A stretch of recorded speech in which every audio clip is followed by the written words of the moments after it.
Christophe Chrétien, je fais partie du groupe Alain Glon et de l'entreprise Alto. J'en charge le développement des nouvelles activités. Alto est une entreprise qui fabrique des chips Bretz. Alto, depuis longtemps, a travaillé sur sa démarche RSE, sa responsabilité sociétale et environnementale, donc sur différents points, la réduction de la consommation d'eau, la réduction de la chimie, c'est-à-dire le recours aux produits chimiques pour, par exemple, la culture de pommes de terre. Et dans le même cadre, on s'est posé la question comment on pouvait réduire notre empreinte sur la planète et, entre autres, réduire nos consommations d'énergie, ou tout au moins, si on avait un rêve, c'est de produire autant d'énergie renouvelable que ce qu'on consomme dans le groupe. C'était tout naturel de se dire comment, à partir de nos déchets organiques, on pourrait produire de l'énergie. Et en l'occurrence, dans notre cas, c'est de produire du gaz vert.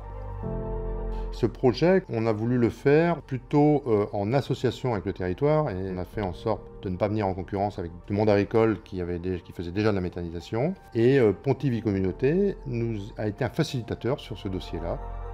Notre unité de méthanisation permet de produire une quantité d'énergie assez significative. Et le fait de produire ce gaz à partir des épluchures, en équivalent de CO2, c'est l'économie aujourd'hui de 5000 tonnes d'équivalent CO2 qui sont non dégagés dans l'atmosphère, qui seraient dégagés par la décomposition de ces déchets et qu'on évite de dégager dans l'atmosphère. Si on regarde aussi au niveau du bilan planète, c'est aussi 1500 tonnes d'engrais chimiques qui sont évités puisque c'est le digestat qui est un apport de matière organique au niveau du sol. Ça a aussi d'autres vertus puisqu'on apporte de la matière organique directement au niveau du sol et au niveau de la structure du sol.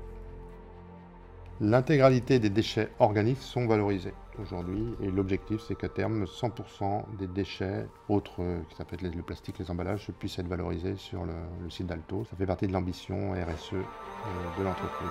J'aime souvent reprendre une phrase de Saint-Exupéry qui est « Nous n'héritons pas de la terre de nos parents, mais nous l'empruntons à nos enfants ». Et je pense que la méthanisation est un moyen de préserver nos ressources.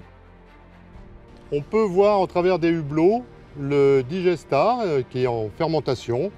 On a aujourd'hui plus de 5 mètres de hauteur de digestat. On a 4300 mètres cubes dans le digesteur ici. Et on voit en surface la production de biogaz au travers des bulles. Il va sortir du post-digesteur par la canalisation qu'on voit ici, qui passe sous nos pieds et va rejoindre l'unité derrière nous, l'unité d'épuration. Il y a 3 étapes très simples. La première, c'est qu'on va sécher le gaz, c'est-à-dire on va le refroidir. La deuxième, on va enlever l'H2S, c'est l'hydroxy sulfureux qui est dedans, pour qu'il n'y ait pas de soufre dans le gaz qui pourrait abîmer les brûleurs de chaudière. Et donc là, on fait passer le gaz dans du charbon actif et qui piège le soufre. Et la troisième étape, c'est l'épuration proprement dit. On y rajoutera du THT, une odorisation pour donner l'odeur du gaz, puisque naturellement, le méthane n'a pas d'odeur. Et ensuite, le gaz part dans le réseau public pour rejoindre la commune de Noël-Pontivy et alimenter les usines et les particuliers sur la commune de Noël-Pontivy. Alors ici, on a l'unité de pilotage. Cette supervision est aussi accessible à distance pour pouvoir avoir une surveillance à distance, puisque l'objectif du site est de fonctionner 24 heures sur 24, 7 jours sur 7, et en fait ne jamais avoir d'arrêt. Le Pontivy Communauté a aussi œuvré aux côtés de GRT Gaz et de GRDF à la mise en place du premier rebours en France, qui pour nous est un élément majeur, puisque en fait, quand on produit du gaz vert et qu'on l'injecte dans le réseau public, il faut qu'en face, il y ait au moins autant de consommateurs que la quantité de gaz qu'on peut injecter. Ça nous permet de ne pas être limité dans la production, puisque la production de gaz vert sur le territoire et sur Pontivy Communauté est significative au regard d'autres régions ou d'autres territoires.